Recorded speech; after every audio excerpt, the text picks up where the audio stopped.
Hello Maverick traders, this is Imri and welcome to the March 9th currency recap. There is a whole lot that has happened today. We had a very dramatic close in the markets heading into tomorrow's job report.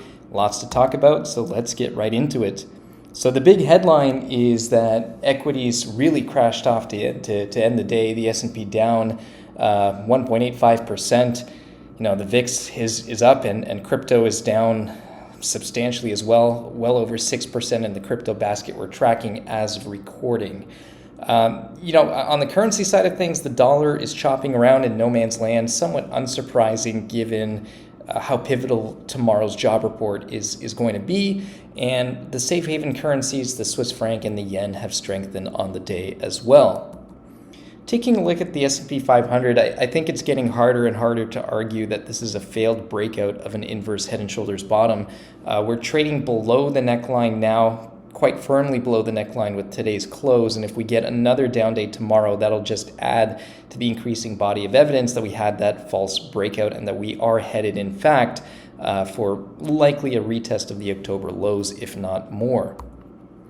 And in the total world stock index, it's a very similar situation. I called out this X marks the spot phenomenon that I look at when you have an uptrend and a downtrend line both intersecting, and price action will have to make obviously a decision whether we're going to trade higher or lower. And given the fact that we're trading below that X right now tells me that it is in fact likely we are headed lower in VT as well.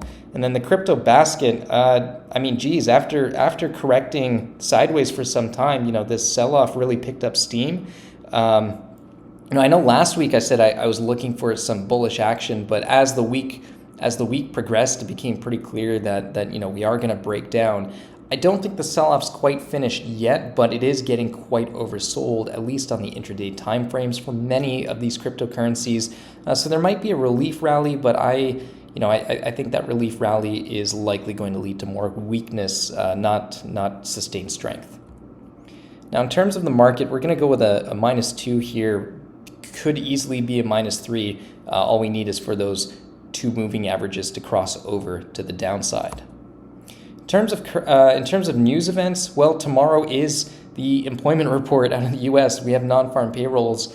That's going to be pivotal. If we have a very strong job report, that's just going to put more pressure on the Fed, more pressure on interest rates, more pressure on equity markets.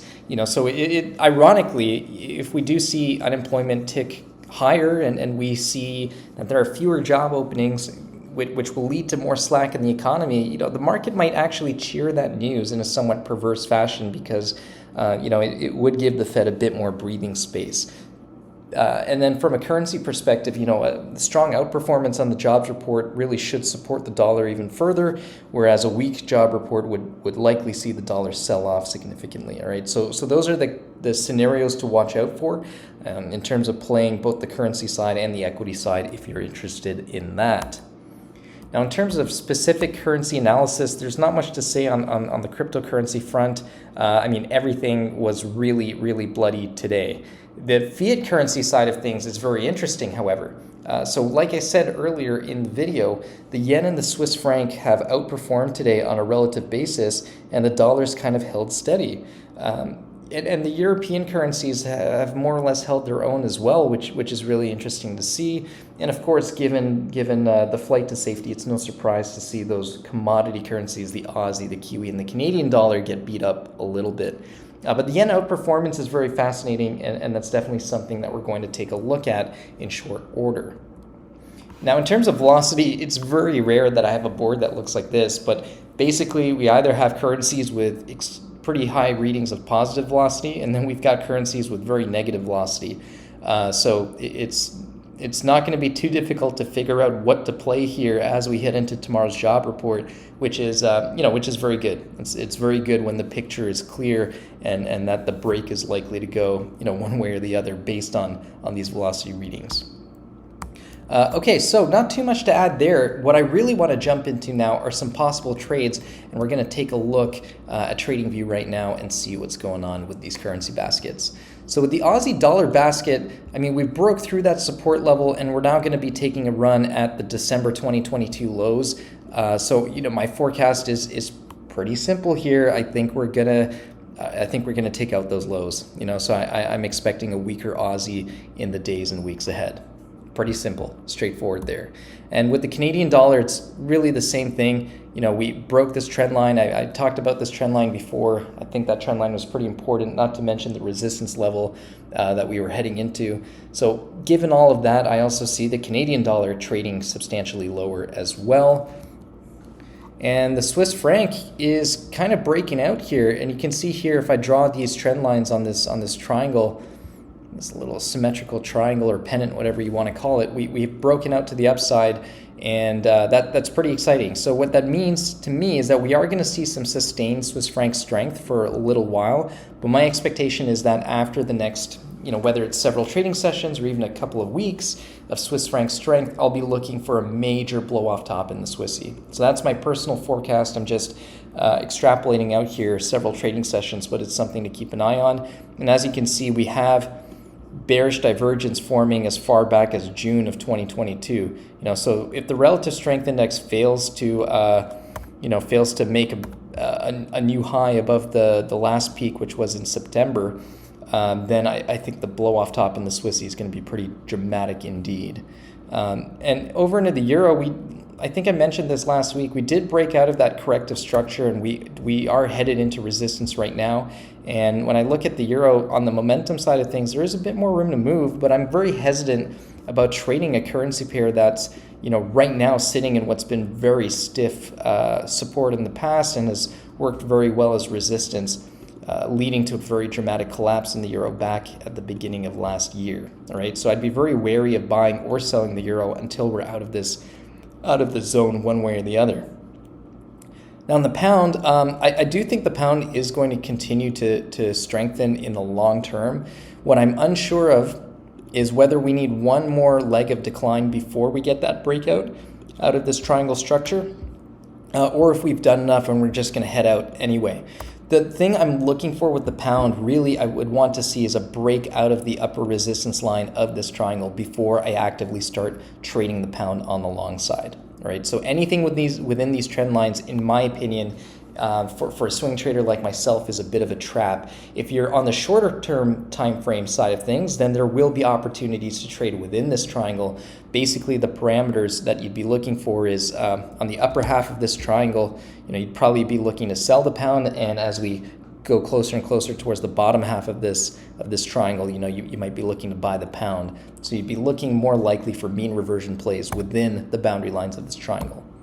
Now we've got the yen. I mentioned this wedge pattern in my previous market update. I thought we would have another firm leg of decline before we broke out of the wedge, but the market surprised me. I'm sure it surprised a lot of yen traders as well, and we got that breakout. Let's see if we can keep going. I mean, there is some very stiff resistance here coming up. And given the big move in the yen today, I wouldn't be surprised to see us pull back a little bit. Now, on the 4-hour time frame chart, there's still a little bit of room. On the daily time frame chart, you can see there's a lot of room. So those are some momentum factors that would argue for continued rally in the yen. But nonetheless, I'd be keeping a very close eye on resistance over here. But when you look at the sharp divergence in velocity scores between the yen and the commodity currencies, it does make for a compelling play to look at pairing those commodity currencies up against the yen. And then the Kiwi, well, I was curious to see whether we'd bounce off of this resistance trend line and see if we treat it as support. I don't think that's going to happen. It's looking more likely that we're going to take out the late February lows. And if I zoom out a little bit on the price chart, you can see that there's been a lot of demand for the Kiwi dollar in this gray area here, this gray box that I have on the chart. There's demand for the Kiwi dollar in July 2022, May 2022, and January 2022. So this could be stiff support as well. So, it's very interesting when you have the yen heading into resistance, albeit still room to move on the momentum indicators I track, and the opposite in the Kiwi. You can see there's a lot of room on the daily time frame chart on the relative strength index before we get oversold. Same with the 4 hour. So it's very interesting, you know. And we're going to take a look at the Kiwi yen cross in a moment. And the dollar broke through, you know, was basing sideways for a little while, and we've broken through. And personally, this looks like a nice bull pullback to me. And the next major objective, I would say, at least if you're looking at this dollar basket, would be the high from November 21st. Right, so in the basket, I mean, on a percentage basis, that's a little bit over 1% away. Now, the dollar is an interesting play if we get a strong reading or an extreme reading in the non-farm payrolls report one way or another, or if there is some kind of surprise in the non-farm payrolls report. But really, I think there are some fascinating opportunities to be had here in the yen crosses. So we can see here, you know, we're through this trend line. And like I said, in the yen and Kiwi baskets, they both have room to move higher and lower respectively based on their momentum readings. So I wouldn't be surprised to see Kiwi yen really break down in a strong way over the next several weeks. That's personally a trade that I'm going to be keeping a very close eye on, you know, especially if we can break through resistance in the yen basket and break below support in the Kiwi basket. And Aussie yen is a very similar situation too. You know, we've clean taken out this trend line and we're trading well below it right now. So I really like the idea of selling Aussie yen on bounces, right? I think this rally was ultimately corrective in nature, and now that this longer corrective pattern has resolved, I'm really looking for more downside. And you can see the further I zoom out on the 4 hour chart, the more clear it is that we've had this downtrend in place since September of 2022. You know, what in its simplest terms, what is a downtrend? A series of lower lows and lower highs. So we have a low here, we have a higher low, we have a lower low here, we have a lower high, and now if this downtrend is in fact in force, then we're going to get another lower low, which means we should see some very good trading in the Aussie and Kiwi yen crosses. Okay, so that's it in terms of potential trades. In conclusion, the market is looking to the jobs report tomorrow to provide guidance. Really, all eyes are on that March report. A strong jobs report will continue to put pressure on interest rates and lift the dollar. But based on the price chart right now, it's the yen that's very interesting to me. So keep an eye on that. Good luck trading tomorrow if you are trading tomorrow. If it's in your trading plan to trade news events, I think tomorrow's a fantastic trading day. If it isn't, and you typically avoid high impact news events, then I would steer clear of actually trading tomorrow, but definitely worth keeping an eye on the market to see how it trades. I do expect fireworks.